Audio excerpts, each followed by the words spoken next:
This video is actually extremely hard for me to do because today we're going to be reacting to Sancho, pretty much like, you know, his rise and his fall at Manchester United, bro. And this video actually like really gets to me when I watch this because I don't know, man. When they bought Sancho, I was really excited. I thought Sancho was really going to be the next one up, and I thought he was going to have like that Jude Bellingham impact, right? The Jude Bellingham went to United, to Madrid, and kind of just exploded, right? And like I thought, when I looked at the players at Dortmund, so Haaland, Jude Bellingham, and Sancho, I thought Sancho was going to be the one that kind of went the most, right? And man, was I wrong. Haaland and Jude Bellingham, I would say they went way more. But anyways, man, let's watch this video and see what it's all about. Again, if you want to watch any video that we watch together, link will be in the description down below. Let's run it, man. Upcoming superstars in football. His story to this point has been amazing as well, with him coming from a relatively violent area in South London to then stepping out of his comfort zone and going to Borussia Dortmund, and then having Manchester United pay 85 million euros for his signature. However, since then, it's been downhill for Sancho, with him barely starting for the Red Devils, and also with him being left out of the World Cup squad for England. So how did Jadon Sancho go from being the best English prodigy in recent memory to him barely even getting on the pitch? Well, let's take a look at the rise and fall of Jadon Sancho. Jadon Sancho was born on March 25th, 2000 in the South London area of England. From a young age, Sancho was always in love with football, with him often watching the sport on TV and even watching clips of players he idolized, like Frank Lampard and Ronaldinho especially. Sancho also played football on the streets of South London with kids often much older than him, besides Reece Nelson, another footballer over at Arsenal right now, who Jadon Sancho became best friends with when they were both kids. Now, as I previously alluded to, South London wasn't the safest place for young kids like Sancho. Although Sancho was a good kid that stayed out of trouble and was also extremely focused on football, with him even saying that he knew football was his way out, he had friends who didn't think the same as him. In fact, Sancho was friends with a UK rap group called Harlem Spartans, and one of the friends in the group was violently stabbed to death a few years ago. Additionally, a few members of the Harlem Spartans are currently in prison as well, just showing how Sancho never had the best influence around him, despite him still being a very good kid. Then when Sancho was 7, a person named Holmes Lewis scouted Jadon Sancho out for Watford, and this gave Sancho an opportunity to leave South London and go further north to truly It's crazy how like one person could just change your life. That one person scouted him and changed his life fully. One thing I want to say really quickly, and I don't like stopping the video too much, is this whole Sancho situation that took place. I don't know if I blame Sancho or if I blame Ten, honestly, because I've seen previous managers of Sancho saying that he ain't a problem. He's a nice kid. When I saw Sancho go back to BVB, when he walked in the locker room, you could see how happy Royce was and how happy players that played there were how happy they were to see him. So if you're a player that just lacks all that stuff and you're lazy and like you kind of, players wouldn't be so happy to see you. It just doesn't make a lot of sense, bro. I feel like someone's lying to us and we'll never know because we weren't in the Manchester United locker room, but something feels extremely wrong because why do all the BVB players love him?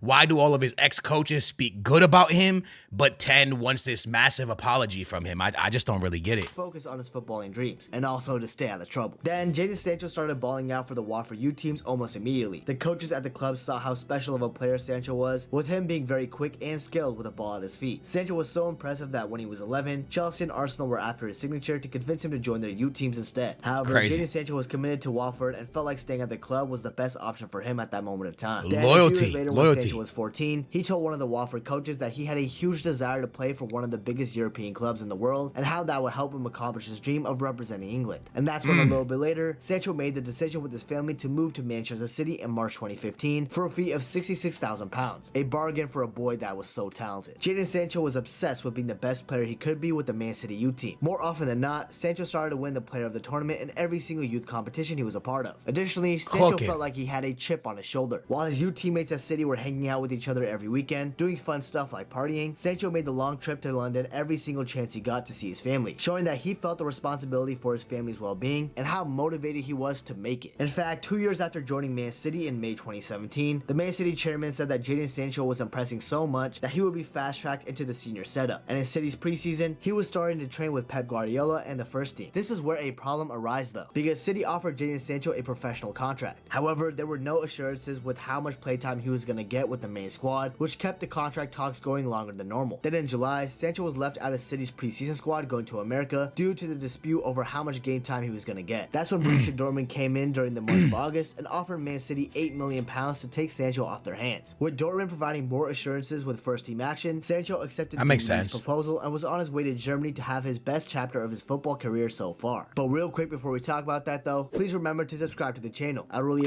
As always, link in the description down below if you want to watch homie's video. I do want to say something really quick while he goes into this is, you know, even more where they're saying instead of going out, he's traveling to London and stuff like that to meet, to go see his family. This narrative that they're writing about Sancho, I just don't know if I believe it, bro. I literally don't know if I believe it. The more I watch this, the more information I learn about Sancho, the more him wanting more PT and want to play more and stuff. That's normal problems between a club and a player, especially when you're young. Yeah, bro, if I was Sancho and I wouldn't think I could break into City's lineup neither. City's lineup's been good for a long time. So, of course he had concerns, you know, and Pep Guardiola obviously going to do what's right for both him and Sancho. So at the end of the day, I don't know, man. I don't see nothing wrong there. I'm so confused to where Sancho, these things about Sancho at United, I'm so confused. Let's go. And please follow my Twitter handle at Nabuto if you want to hear my thoughts. Make sure. Make sure. I also chat a lot of shit, so please hit me up with that follow. I would appreciate it. Anyways, Same, brother. back Same. to the video. Same, brother. Jadon Sancho was surrounded by some experienced and young elite attackers that he could learn from, like Marco Reus, Mario Götze, and Christian Pulisic. Someone Sancho has said publicly that he looked up to at his time at Dortmund. Dortmund initially brought Sancho in to be a replacement for Ousmane Dembele on one of the flanks, with Dortmund's idea being that Christian Pulisic could ball out on one side, while Sancho could ball out on the other. However, with Sancho battling injuries in the 17-18 season, that idea never came into fruition. However, in the next 18-19 season is when Sancho really started to show his talent to the world. Dortmund's idea of having Sancho and Pulisic together was screwed up again, with Pulisic battling many injuries during this season. That's when Sancho made the right wing position his own, with him getting 13 goals and 20 assists in 43 games, and basically his first ever professional season. With this, crazy season, take Sancho out of that starting 11 for Dortmund, no matter how many talented attackers the club had. I mean, after all, in that season, Sancho was breaking numerous records, like being the first player born in the 2000s to score twice in a single Bundesliga match, being the youngest ever player to score 10 goals in a Bundesliga season, and even becoming one of the youngest players to win the top assist provider of the season. Overall, in that campaign, Sancho was showing that he could become a staple at Borussia Dortmund for many years to come, and of course, a future star for England. Now, just when things couldn't get better for the 19-year-old Jadon Sancho, they did, because in the 1920 season, he played even better for Dortmund, with him getting a total of 20 goals and 20 assists in 44 games. Not only that, in the first game of the season, 40 in the contributions Super Cup against Bayern Munich, Sancho went on to score and assist in that game to beat the German Giants 2-0 and win Dortmund's first trophy of the season. All these impressive stats had Jadon Sancho named as the runner-up of the illustrious Golden Boy Award and even the runner-up in the Copa Trophy Award. Despite not winning either of these awards, Sancho was awarded with something even better during the January transfer window. Another superstar to help Sancho out with Borussia Dortmund. Obviously, I'm talking about Erling Haaland and BVB, where he and Sancho would form a deadly combination. And this deadly duo really started to show out in the 2021 campaign, where Sancho would get a total of 16 goals and 20 assists in 38 games, meaning this would be the third consecutive season that Sancho would bag 20 assists. Unbelievable for someone who's basically still a teenager. Anyways, Jadon Sancho and Haaland would terrorize defenses not only in the Bundesliga, but also in the DFB Pokal Cup, where Sancho would get a goal contribution in every game in the competition. He's just an incredible player, man. 6 goals and 5 assists in the 6 games they played. Not only that, Borussia Dortmund came off as the winners of the DFB Pokal Cup in the 2021 season after destroying RB Leipzig 4-1 in the final, where Jadon Sancho and Erling Haaland would get a brace each in this match, with both of them being the youngest goal scorers who scored a brace in the DFB Pokal Cup final. Anyways, these impressive performances would help Sancho accomplish one of his dreams, being called up to a major tournament for the England national team, with him making the 26-man squad for Euro 2020. I want to stop this for 1 second. You know what scares me about, I know this is about Sancho, but I'm just going to bring up Manchester United for a minute. You know what scares me about the Sancho situation in Manchester United? Because if you can't tell by now, I'm somebody who enjoys Manchester United out of England. I grew up watching them. I'm not a fan of them. I just enjoy watching them. What scares me is, do younger players around the world look at this situation and be like, yeah, nah, I'm good? Like, for example, Manchester United super interested in Benfica's João Neves. He's a young midfielder that has a lot of potential. But I'm scared for him to go to Manchester United because I feel like a lot of young players are being like Sancho's situation, and I feel like you go in there could be very scary for you. I feel like it could be a situation where maybe you don't get as much PT as you thought. Maybe your career kind of starts going upside down. Like, you know, it's one of those things that are scary, bro, because I don't know. It's just one of those things that I look at and I'm a little bit scared. The one thing I will say is a lot of the players from this time, Sancho was a little bit after, but Renato Sanchez, Sancho, a lot of these younger players keep getting their career keeps getting on pause, and I think it's because maybe they make the step to a bigger team too fast. I love my Benfica. I think Benfica is the biggest team in the world, right? But I'm a realist when I look at it. Renato Sanchez went from Benfica to Renato Sanchez. To Bayern. I think too early. Do you think Sancho maybe went to Manchester United too early?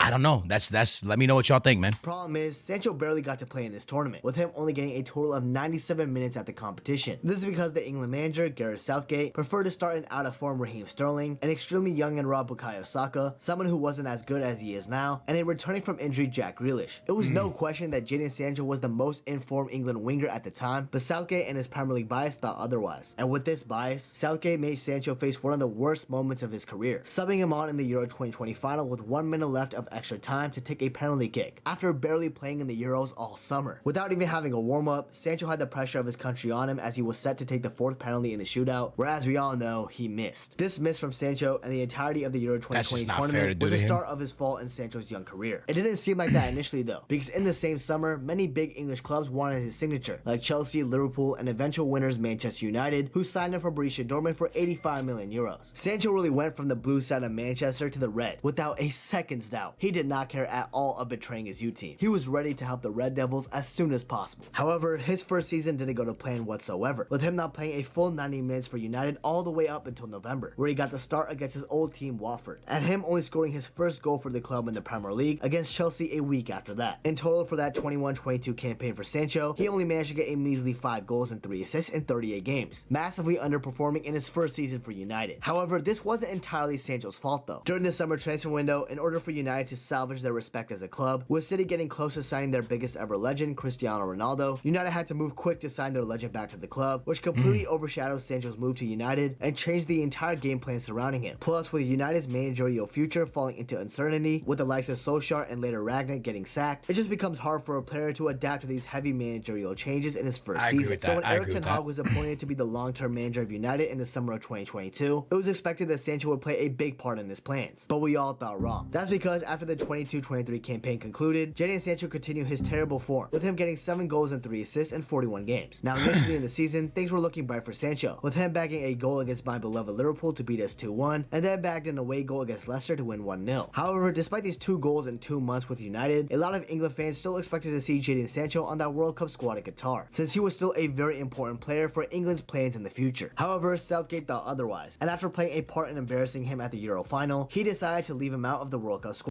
I feel like his goals and his contributions would kind of be similar to what Anthony's are. I could be wrong, but I don't see Anthony having much more than he has, right? I feel like it has to be kind of similar.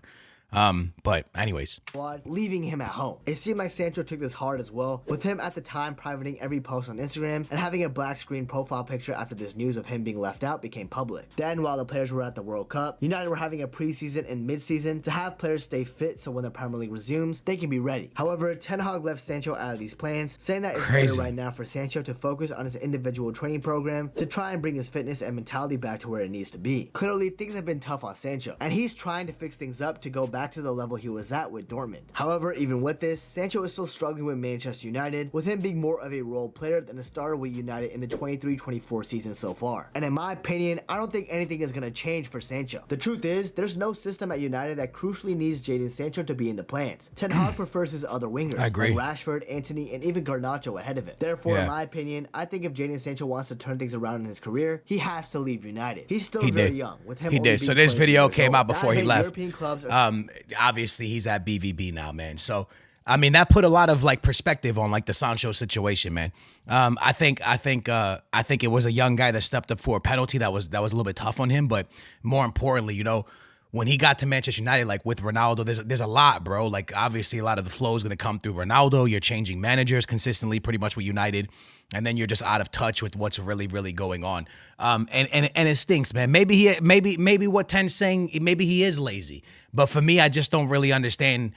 How come no one else has said it? How come Southgate hasn't said he's lazy? How come the BVB manager hasn't said he's lazy? Like him not playing for England, that kind of makes sense, bro. There's Sterling, there's Jack, there's Saka. There's a lot of good players. So if you're not in top form, it's going to be hard for you to get that lineup, especially like with Sterling. They're going to kind of lean to him because he's played at a top level in the Premier League for a long time. So Sancho's it's so confusing, bro. It's really confusing because I just don't understand why he didn't get more playing time when the person ahead of him is Anthony. Kind of doesn't make sense, but I really hope he cooks at Dortmund, man. I hope he kind of gets his form back and really shows off and can find like a permanent deal and kind of get back to top level, because the one thing that I love about Sancho and one thing our game is missing is just pure wingers that like to take people on. That's something that's kind of missing, man. There's only a few in our game. Like Vinny does it. There's not many. And Sancho used to do that, man. So I really hope that Sancho can get back to full level and top level so we can start seeing him start cook again, man, with the skill moves, taking on the one-on-ones and really get back to like a beautiful place, man. So hopefully that happens. Maybe Guardiola needs to come in and save him and buy him so that way he could play with Haaland again. Anyways, man, I hope you guys enjoyed the video we just watched. Like I said, will be in the description down below. Make sure to hit that thumbs up if you enjoyed it. That's us reacting to my boy Sancho. Thank y'all so much for watching. I will catch you in the next one. Peace.